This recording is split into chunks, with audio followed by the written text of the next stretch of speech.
This is part 2 in a 2-part series on the 40 Thieves of Food Cost. There are a total of 9 areas in your food cost management that you need to be able to manage well and have solid procedures for. In the first video, we went through and discussed the first 5 areas, and now in this segment, we're going to be discussing the last 4, which are service problems, sales problems, inventory procedures, and accounting procedures. So if you haven't watched the first video, I highly suggest you go back and do that first. All right, so let's dig in. Service problems. No standard portion size. Now this could be either you don't have a standard portion size in your recipes, or you're not spot checking your crew to make sure that they are following the procedure. Carelessness, such as waste, cold food, refires from the guys fooling around, not paying attention. If you've got one team member that seems to have more mistakes than others, it's time to move them up or move them out. Poor production transition planning. So when we go from a very busy time to a slower period of service, there can be a lot of excess food prepared because the crew is jacked up, they're firing lots of stuff, and all of a sudden business drops off. So having your leaders be aware that that is about to happen and controlling the amount of production during those time frames. Untrained or inadequate wheelman. So if you have an a la carte restaurant where you've got a person that calls the wheel, maybe does plates, and then the rest of the kitchen is cooking from different stations, an inadequate wheelman can really affect your food cost. Plates will go out slower, you might have more food comps, the crew might be disorganized, you might have more misfires, food gets done too quick or too slow, sits in the window, that sort of thing. So having a really solid wheelman is definitely something that impacts your food cost in an a la carte place. Sales problems. This is more front of the house issues or POS system issues. Unrecorded sales. This is areas where your servers are taking advantage of you, or maybe even your assistant manager, by giving away free food to friends and family, people are trying to impress, or possibly discounting menu items and getting a bigger tip out of the deal.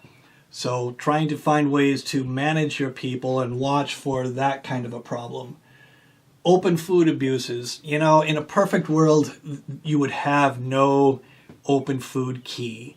Best case scenario is only make it available through the approval of a manager or supervisor so that you don't run into that same issue. Another problem with that key is if you've got $1,000 or $2,000 in there, you don't know the cost of goods on that, so it can skew your sales mix percentage and your food cost. No tracking of comps.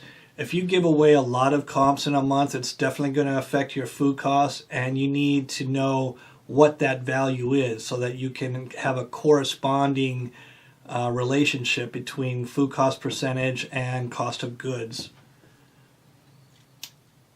No POS system, or not properly using your POS system or not accessing the reports available in it. If you're only using a POS system to print tickets for the kitchen, then you need to dive in and learn to use the reports that it has.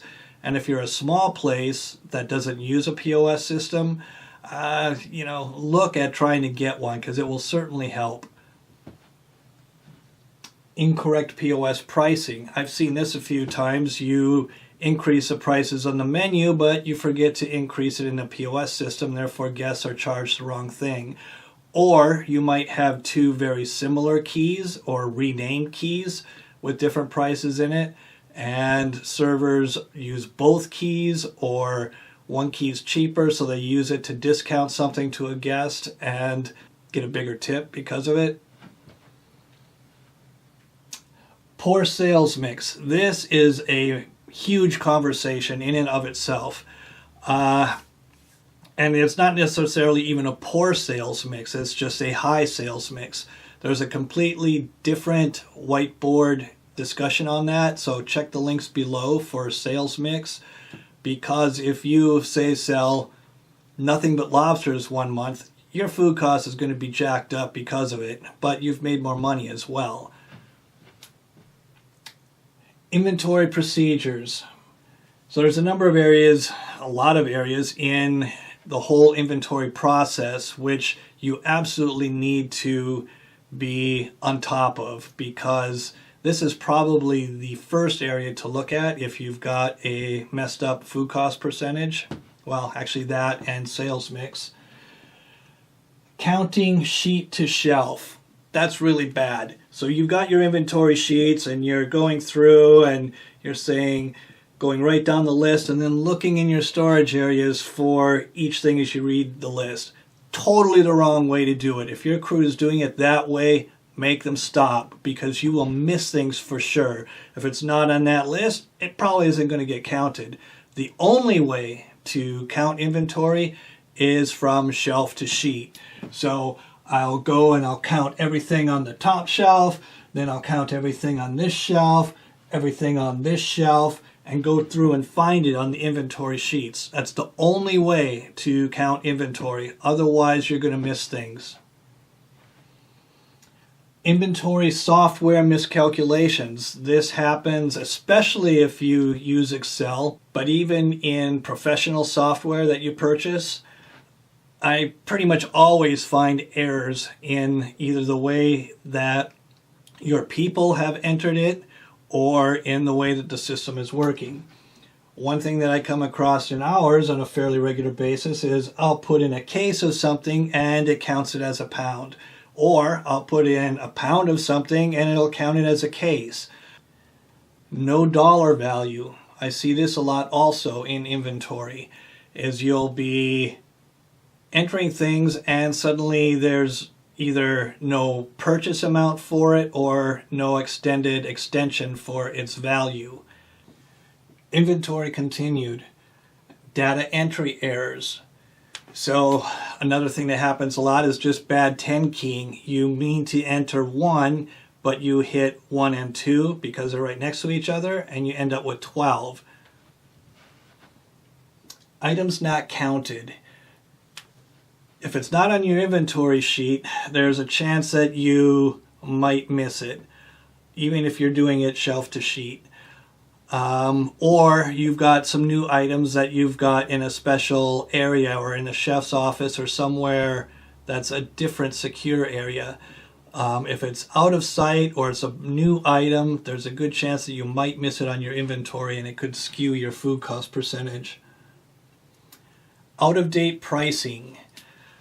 So when you run your food cost program for getting your food cost percentage at the end of the month, all your pricing needs to be updated based upon the most recent invoices. If that's in Excel, it's a more manual thing, but your pricing should always be updated. Not verifying before posting. So let's go through the whole procedure here on the best way to do your sheets.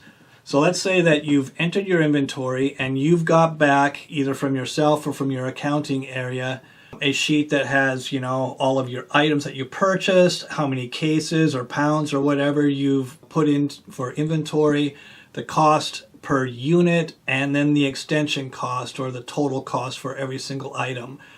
The best way to find errors in your inventory is look for really big or really small numbers. So over in the far right-hand column, where you see, you've got 12 cases of X product times, this price, it'll give you your total. Go down the total column for all your items and look for anything that either has a 0 in it, which means there's an error somewhere for sure, or has a really large number. So look for large numbers and really small numbers. That's one way to track down problems in your accounting for the month, whatever kind of problem it is.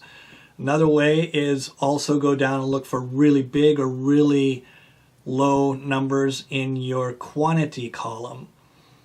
It's another way to catch issues of either 10 key problems or things that got incorrectly calculated. And then back to verifying. Before you give it to the accounting department as approved by you, you need to go through the entire sheet and double check it for errors so that you can fix those errors before accounting gets it. Different people taking inventory. You know, it should always be the same, but it's almost inevitable that different people will somehow count things differently. They might count cases of shrimp instead of pounds of shrimp, which that should be up here also. All of your expensive items should be counted by the pound. You know, your beef, your seafood, dairy products, cheese, all that kind of thing should always be counted by the pound. Case sizes change. You might have a case of shrimp that's 50 pounds one week and it might be 30 pounds the next week. So you always need to enter that kind of thing by the pound. And if different people count, some of them might count it by the case, which should not happen, and the others will correctly count it by the pound. All right, accounting procedures. Verify the general ledger charges to the different operations before final posting. You know, accounting is often reluctant to let you see the general ledger, but it's your numbers. You're the one that is going to get patted on the back or whipped for the food cost percentage that you have. So you need to see the general ledger to verify that their system is working correctly and that they've done their job correctly. What the general ledger will tell you is whether or not you were charged for paper and equipment against your food. You know, if you're being charged for paper and equipment for food, that's definitely going to change your food cost percentage. It will also tell you if a different venue, if you've got more than one venue, say banquets or a second restaurant, if their product was charged against your food cost, or you know the wrong venues charged to the wrong venues, that will definitely skew the food cost for whichever venue, well, for both. Transfers and credits being processed correctly. So we use Excel for transferring product a lot of times, and I caught an error once of 1 pan of polenta. That was $700 simply because the math was wrong. So you need to verify all the transfers and credits that the system and the people have properly entered it into the system. So that's a wrap on the 40 Thieves of Food Costs. If you would like to dive deeper into the whole topic or get a free PDF download of it, then check out the links below. You can find links to the 40 Thieves of Food Cost, which actually has all of part 1 and part 2, and goes into even deeper detail than what I've put on the whiteboard. And there's also links below for sales mix and how to track that. And beyond that, hope you have a great day.